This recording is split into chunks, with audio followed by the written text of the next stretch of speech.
എങ്കോണോ വീരപ്പെരുമാളെ, ഞാൻ ഈ കളത്തിൽ വന്നേൻ.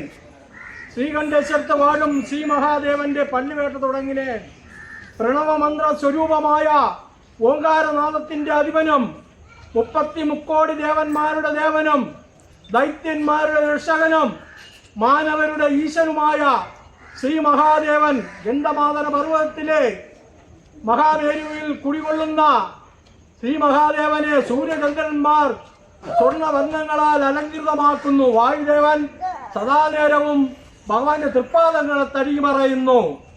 ഭഗവാന്റെ മൂലലിംഗമായ ശിവലിംഗത്തെ ശ്രീ പാർവതീദേവി തങ്കത്താലത്തിൽ ദശപുഷ്പങ്ങളാൽ പൂജിച്ച് ശ്രീകണ്ഠ പരമേശ്വരൻ എന്ന നാമത്തിൽ അറിയുന്നു. ദ്വാരകാപതിയുടെ നിർദ്ദേശമനുസരിച്ച് അർജുനൻ തപസ് ചെയ്യാനായി ഇന്ദ്രഗിരി പർവ്വതത്തിലേക്ക് യാത്ര തിരിക്കുന്നു. ശ്രീകണ്ഠേശ്വരത്ത് വാഴും ശ്രീ മഹാദേവൻ പള്ളിവേട്ടയ്ക്കായി ഗർഭഗൃഹത്തിൽ നിന്നും പുറത്തെഴുന്നള്ളി ശ്രീമൂലസ്ഥാനത്ത് ശ്രീകോവിൽ നടയിൽ ദ്വാരപാലകരെ കാവലാക്കി നിർത്തിക്കൊണ്ടേ നാലമ്പലത്തിനുള്ളിൽ സപ്തമാതൃക്കളെയും ശ്രീ ധർമ്മശാസ്താവിനെയും കാവലാക്കിക്കൊണ്ടേ ചുറ്റമ്പലത്തിൽ ക്ഷേത്രപാലനെയും ശ്രീ മഹാഗണപതിയെയും കാവലാക്കിക്കൊണ്ടേ കിഴക്കേ നടയിൽ നന്ദിയെയും ഭൃങ്കിയെയും കാവലാക്കിക്കൊണ്ടേ തെക്കേ നടയിൽ യമധർമ്മരാജനെയും ശിവഭൂതഗണങ്ങളെയും കാവലാക്കിക്കൊണ്ടേ പടിഞ്ഞാറേ നടയിൽ കുംഭോദരനെ കാവലാക്കി നിർത്തിക്കൊണ്ടേൻ വടക്കേ നടയിൽ വാസുകിയെ കാവലാക്കി നിർത്തിക്കൊണ്ടേൻ ഈ 14 ലോഹങ്ങളെയും സാക്ഷിയാക്കി അഷ്ടദിക്കുകളെയും സാക്ഷിയാക്കി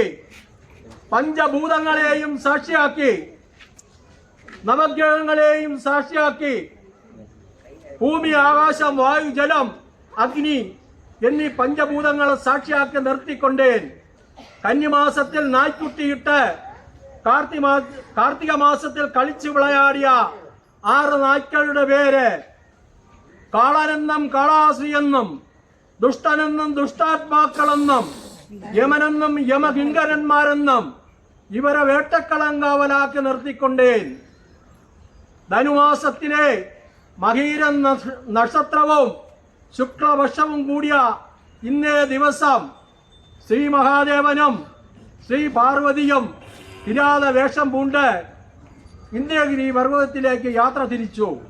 മാർഗമധ്യേ അർജുനനുമായി ഘോര സംഘട്ടത്തിൽ ഏർപ്പെടുകയും പല പ്രാവശ്യം ഭഗവാൻ അർജുനനെ ഒഴിവാക്കാൻ ശ്രമിച്ചെങ്കിലും അർജുനൻ അതിന് വഴങ്ങിയില്ല. അഹങ്കാരം മൂത്ത അർജുനൻ വീണ്ടും വീണ്ടും ഭഗവാനെ ഉപദ്രവിക്കുന്നതിനായി ശ്രമിച്ചുകൊണ്ടേയിരുന്നു.